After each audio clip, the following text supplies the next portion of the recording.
అన్యాయం అంటే తెలంగాణలో సామెత ఉంది, ఓడ మీద ఉన్నప్పుడు ఓడమల్లన్న, ఒడ్డుకెక్కినాక బోడమల్లన్న అని. ఒక్కసారి ఇప్పుడు ముఖ్యమంత్రి రేవంత్ రెడ్డి గారు ఆనాడు ప్రతిపక్షంలో ఉన్నప్పుడు ఏం మాట్లాడారో అది కూడా చూడండి ఒక్కసారి. అయ్యప్ప సొసైటీలో ఉన్న పలంగా రూపాయి జమేసి ఉద్యోగస్తులు 200 గజాలు 400 గజాల కట్టుకుంటే జేసీబీలు పెద్ద పెద్ద మిషన్లు తీసుకెళ్ళి పాపం నేలమట్టం చేసిండు. క్రిమినల్ వేస్ట్, ఇసుక, సిమెంటు, మిగతాయి చట్టంలో ఒకవేళ ఇర్రెగ్యులారిటీ జరిగినా రెగ్యులరైజ్ చేయడానికి చట్టంలో నిబంధన ఉంది. రెగ్యులరైజ్ చేయడానికి you have a certain rules and regulations. Criminal waste గా మొత్తం ఉన్న పలంగా నేలమట్టం చేయాల్సిన అవసరం ఉందా సార్? అయినారు కదా ఆయన సుభాషితాలు. క్రిమినల్ వేస్ట్ కూలగొట్టడం తప్పు, ప్రతిపక్షంలో ఉన్నప్పుడేమో కూలగొట్టడం తప్పు, కూల్చివేతలు తప్పు. Criminal waste of public money, తప్పులైతే రెగ్యులరైజ్ చేయాలి. ఇవన్నీ రేవంత్ రెడ్డి గారు చెప్పింది, నేను చెప్పింది కాదు. ప్రతిపక్షంలో ఉన్నప్పుడు రేవంత్ రెడ్డి గారు స్వయంగా చెప్పిన మాటలు. తప్పు జరిగితే క్రమబద్ధీకరించండి, రెగ్యులరైజ్ చేయండి, నోటీసులు ఇవ్వండి, కూలగట్టకండి. కఠిన నిర్మాణాలు కూలగొడితే ప్రజలు రెక్కలు ముక్కలు చేసుకొని సంపాదించిన డబ్బులు వృధా అవుతాయి. ఇది నేను చెప్తున్న మాటలు కాదు, ఇంకోటో చెప్తున్న మాటలు కాదు. ఇవాళ ముఖ్యమంత్రిగా ఉన్న రేవంత్ రెడ్డి గారు ప్రతిపక్షంలో చెప్పిన మాటలు. అందుకే నేను అన్నది, ఓడ మీద ఉన్నప్పుడు ఓడమల్లన్న, ఒడ్డుకెక్కినాక బోడమల్లన్న అన్నట్టు ఇవాళ ఈ ప్రభుత్వ వ్యవహారం మీ అందరికి కూడా ఇబ్బంది కలిగించే విధంగా ఉంది. కాబట్టి ఖచ్చితంగా మీ బాధ ప్రభుత్వానికి తెలవాలి, మీ బాధ ప్రజలకు తెలవాలి. ముఖ్యంగా నేను మీకు ఒక మాట మాత్రం మళ్ళీ ఇస్తున్నా, ఈ ప్రభుత్వం నాకు తెలిసి న్యాయం చేస్తుంది అనే విశ్వాసం నాకైతే లేదు. ఎందుకంటే కూలగొట్టిందే వాళ్ళు, అన్యాయం చేసిందే వాళ్ళు. అటు వాళ్ళు న్యాయం చేస్తారని నేను అనుకోడు. మీకు మళ్ళీ చెప్తున్నా, ఎక్కువ రోజులేమీ లేదు, కేవలం 500 రోజుల్లో తిరిగి కేసీఆర్ గారి ప్రభుత్వం ఈ రాష్ట్రంలో వస్తుంది. మీకు న్యాయం చేసే బాధ్యత మాది. మీకు మీకు మీకు మీకు ఒక్క నిమిషం, మీకేదో నేను సాంత్వన కోసమో, మీకేదో ఇప్పటికిప్పుడు మీ మనసు గెలుచుకోవడానికి నేను చెప్తున్న మాట కాదు. 10 ఏళ్ళు మేము ఎవరికి అన్యాయం చేయకుండా ప్రభుత్వాన్ని నడిపాం. 10 ఏళ్ళు పేదవాడికి అవసరమైతే సహాయం చేసే పని చేసినాం తప్ప చెడగొట్టే పని ఎక్కడా కూడా చేయలేదు. అందుకే ఇవాళ కొద్దిమంది మిత్రులు, చాలామంది వచ్చారు మీరు, కొద్దిమందితో, ఎందుకంటే ఇంకా పిలిస్తే 1000 మంది వస్తారు. ఇవాళ హైదరాబాదితులు 1000 మంది ఉన్నారు, ఒకరు కాదు ఇద్దరు కాదు, వేల మంది ఉన్నారు. అందరినీ కాకుండా కొంతమందిని పిలిచాము. ఇవాళ ఆ మిత్రులు నేను ఇక్కడ పిలుస్తాను కొంతమందిని. వారు మీతో వారి అనుభవాన్ని, వారి యొక్క జీవితాన్ని ఒక్కసారి మీకు చెప్పే ప్రయత్నం చేస్తారు. ముందుగా మోయిన్ ఆయక కొండాపూర్ సే మోయిన్ సాబ్ आप आगे आइए. మోయిన్ గారు టీ షాప్ నడుపుతుంటారు. ఈయన ఒక టీ స్టాల్ నడుపుతున్నాడు. ఆయనకు మైక్ ఇవ్వండి అమ్మా. అక్కడ आप वहाँ बैठ के बोलिए या खड़े रह के बोलिए. మైక్ ఏంటి తమ్ముడు, మైక్ ఏంటి. ఒక టీ షాప్ నడుపుతున్నారు, నో నోటీస్, ఆయనకు ఒక నోటీస్ ఇవ్వలేదు. మరి ఆయన గురించి ఆయనకి ఏం నష్టం జరిగింది, ఏం జరిగింది आप बोलिए मोइन, उधर देख के बोलिए. కొండాపూర్లో టీ షాప్ जरा माइक ऑन करके दियो भाई, क्या कर रहे तुम. पास रखो. కొండాపూర్లో టీ షాప్ పెట్టుకున్నా. నేను కొండాపూర్లో టీ షాప్ పెట్టుకున్నా, ఏం పని లేక మంచిగా నడుస్తుండే. అలా సడన్గా వచ్చి పొద్దున్నే కులగొట్టేసేసారు. పోయేసరికి సామాన్లు కూడా తీయనియకుండా అప్పు చేసి సామాన్లు తెచ్చుకొని నడిపించుకున్నా. మొత్తం కులగొట్టేసి, సార్ ఒక 10 నిమిషాలన్నా టైం ఇవ్వండి అంటే 10 నిమిషాలు టైం లేదు, ఏం లేదు, నీకేం చెప్పాం మేము, మా అంతే ఉంటుంది, కులగొట్టేస్తాం, మా దగ్గర గిట్ట రావద్దు అన్నారు సార్. అంతే దూరంలో నిలబడి చూసినాం కానీ ఏమన్నా లేకపోయాం. कितना नुकसान हुआ आपको? 3-4 लाख का नुकसान हुआ సార్. 3-4 లక్షలు నష్టమైంది. రోజు ఎన్ని డబ్బులు వస్తుండే నీకు? ఆదాయం ఎంత వస్తుంది రోజు? ఆదాయం రోజుకు ఒక 1500-1000 రూపాయలు అట్లా సంపాదించుకున్నాం. 1000-1500 వస్తుంది పన్నెళ్ళకి అట్లా పోయి. సో అప్పటి నుంచి ఇప్పటి వరకు మీకు కోర్టుకు పోయినా ఎక్కడ పోయినా ఏం న్యాయం జరగలేదా? ఎక్కడ పోయినా కానీ అది అంతేగా గుల్లగొట్టేసారు. వాళ్ళ దగ్గరికి ఏం పోయినా ఏం చేయలేం, మనం వాళ్ళదే నడుస్తుంది, మనం ఏం చేయదు, కామ్గా ఊకోవాలి అన్నారు సార్. సో మీకు ఇంకేమైనా వ్యాపారాలు కానీ ఇంకోటి కానీ ఉందా మీకు? ఇంకేం లేవు సార్. సో మీకు వచ్చేదే 1000-1500, ఇప్పుడు అది కూడా పోయింది. 1000-1500 సార్. Thank you Moin. Next Pochamma గారు కొండాపూర్ నుంచి. మైక్ వైపు చూడది. పోచమ్మ గారు ఉన్నారా? పోచమ్మ గారు కొండాపూరు. పోచమ్మ గారు ఇందిరమ్మ ఆనాడు 1980లో ఇందిరమ్మ గారు వారికి ఇచ్చినారు, ల్యాండ్ ఇచ్చినారు, పట్టాలు ఇచ్చారు. మొన్న మీరు కూర్చోండి అమ్మా, మీరు కూర్చో.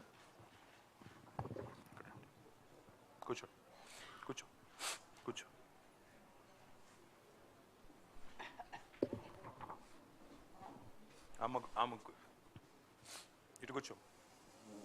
చాలు మీరు కూర్చో. మా పోచమ్మా అమ్మ అమ్మ నువ్వు నిలబడమ్మా, పక్కన నిలబడు. మీరు చెప్పండి మీకు ఎప్పుడు వచ్చింది పట్టా? మాకు పిల్లలు కావద్దని ఆపరేషన్ చేసి ఇచ్చారు మా పెద్దలకు. ఎప్పుడు ఇచ్చారు? ఏ టైంలో ఇచ్చారు మీకు? ఎన్ని ఏళ్ళు అయిందో సార్? 40 ఏళ్ళ కిందట? 50 ఏళ్ళు అవుతుంది. ఆపరేషన్ చేసుకుని చేతులు పట్టి పట్టి రాళ్ళలో దాగుంటే ఆ? పట్టుకుంటే దాగుంటే కూడా పట్టుకొచ్చేసారు. ఇక నమ్మసలోడు చేసి చేసి చేసి నమ్మసలోడు చచ్చిపోయి ఇక నేను ఇంట్లోనే ఉంటున్నా సార్. ఎంతమంది బతుకుతారా న్యాయంగానే? ఎంతమంది పిల్లలు పోచమ్మా మీకు? నాకు 2 కొడుకులు, కొడుకుకు 4 ఆడపిల్లలు వెళ్తారు. అంతా కలిసే ఉండేదా మీరు? కలిసే ఉంటాం. అక్కడనే 40 ఏళ్ళకి వెళ్ళి ఉండేది.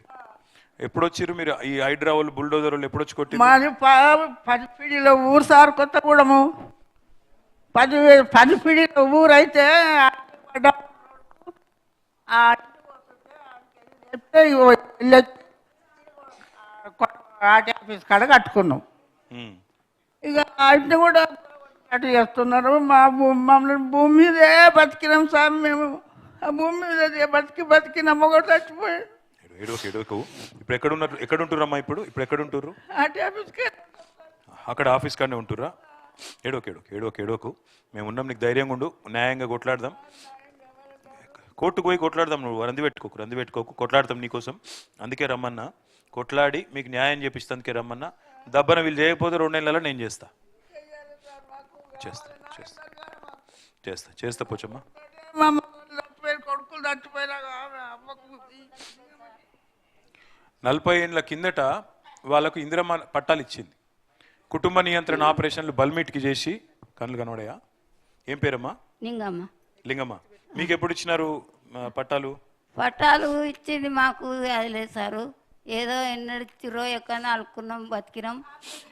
ఆపరేషన్లు చేసుకుంటేనే ఇచ్చిర్రు. ఫ్యామిలీ ప్లానింగ్ పిల్లలు పుట్టకుండా చేసిర్రు.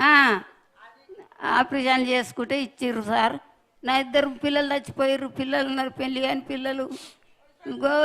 వచ్చి పిల్లలు చచ్చిపోయారు సార్. నా 2 కొడుకులు. ఏం చేయలేదు. ఎక్కడ ఉంటున్నావు లింగమ్మ? అన్ని ఆఫీస్ కానీ ఉంటాం. ఆర్టీ ఆఫీస్ కానీ ఉన్నారు. ఇల్లు కొట్టిరు మొత్తం. దాన్ని గుడిసేసుకున్నారా? ఏం చేసారు మరి? గుడిసెలకి మేలేం కానీ అలుక్కున్నాం, బతికినాం, మంచిగానే చేసుకున్నాం సార్. కూరగాయలు అమ్ముకున్నాం, చేసినాము. చేసి ఇట్లా చేసిరు సార్ మా బతుకు. ఇప్పుడు గుళ్ళకాడ అడక తింటున్నాం సార్. మేము 2 కొడుకులు చచ్చిపోయారు. 2 పిల్లలు, 3 పిల్లలు ఉన్నారు సార్ పెళ్ళికి. ఇట్లా అయిపోయింది మా బతుకు. దాని మీద మాకు ఆధారం ఉండి ఇంత 2 కొడుకులు పోయారు కదా. పిల్లలు తలదచ్చిన పిల్లలు పెళ్ళిళ్ళు చేస్తామంటే ఇట్లా చేసిరు సార్ మా బతుకు. మీరేం రంది పెట్టుకోకురి అమ్మా. పోచమ్మా ఏడోకేడు. లింగమ్మ, నేను మీకు సాయం చేస్తా. చేస్తా. పెళ్ళిళ్ళకున్నారు సార్. మొగలు చచ్చిపోయారు 2 అనుకోలేము. మా సారు మమ్మల్ని చాలా మోసం చేసేసిండు. చాలా మోసం చేసిరు సార్. మోసం చేయలేదు. చాలా మాకు బాధ రాలేదు సార్. కాదు, మీకు లాయర్లను ఇప్పుడే అప్పచెప్పి నేను న్యాయపరంగా కొట్లాడదాం, కోర్టు పోదాం, కొట్లాడదాం. మీ జాగా మీకు అయ్యేటట్టు చేద్దాం. మీ జాగా మీకు అయ్యేటట్టు చేద్దాం. మా బాధ్యత. మీరు కూర్చోండి లింగమ్మ. మీరు ఇక్కడ కూర్చోండి. ఈడ ముంగట కూర్చోండి. ఒక్క నిమిషం కూర్చోండి. మీరు కూర్చోండి. మీరు మెల్లగా ఈడ ముంగట రండి. ఇప్పుడు మన బాలమ్మ గారు, బాలయ్య నగర్, గాజుల రామారం బాలమ్మ గారిది. వారికి ఒక 10 ఏళ్ళ నుంచి అక్కడ ఒక బండి ఉంది. ఇక్కడ ఉన్నారు. అమ్మ నాకు ఇయ్యమ్మ. బాలమ్మ మీరు కూర్చో. ఒక్క నిమిషం కూర్చోమ్మ. ఒక బండి ఉంది అమ్మకి. ఆమె రొట్టెలు చేస్తుంది ఆ బండి మీద. 10 ఏళ్ళకి వెళ్ళి అక్కడనే ఆమె మొత్తం వాళ్ళ కుటుంబాన్ని మొత్తం ఆమెనే సాకుతున్నది. 4 కుటుంబ సభ్యులు. అంతేనా బాలమ్మ? దగ్గర పెట్టుకో. ఒకసారి చెప్పు. దగ్గర పెట్టుకో. మైక్ దగ్గర పెట్టుకో.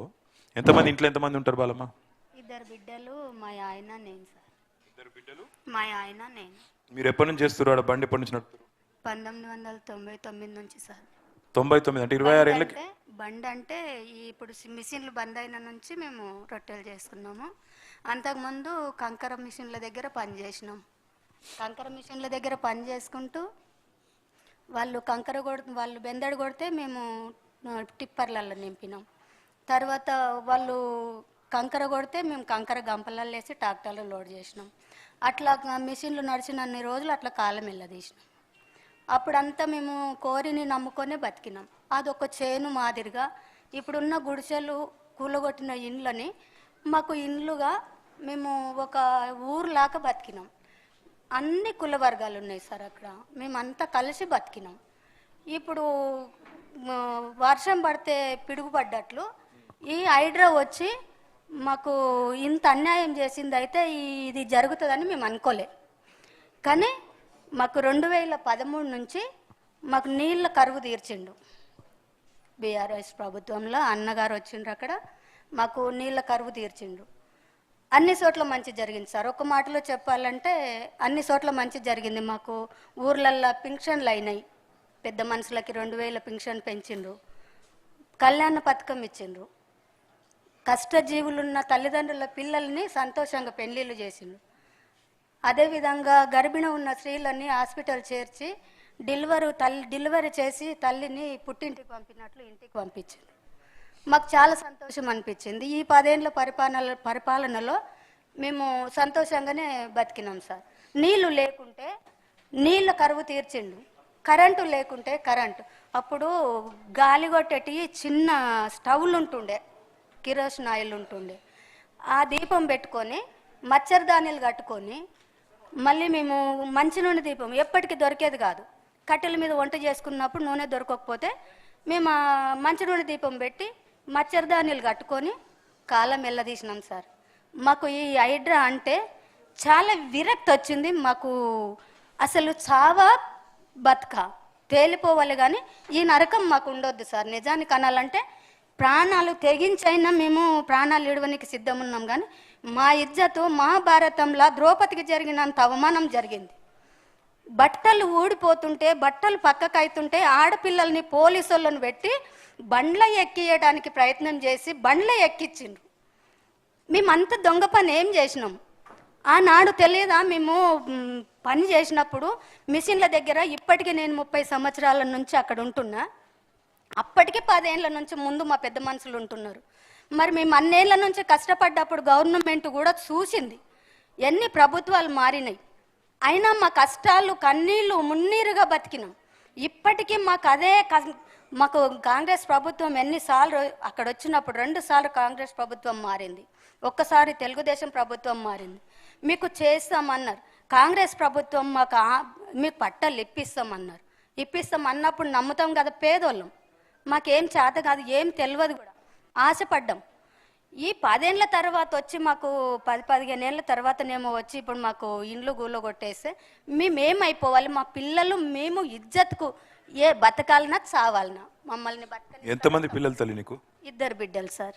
2 ఆడపిల్లలా? ఆయనకి మోకాళ్ళ కాడికి 2 కాళ్ళు పోయినాయి సార్. నేను రొట్టెల బండి పెట్టుకున్నా.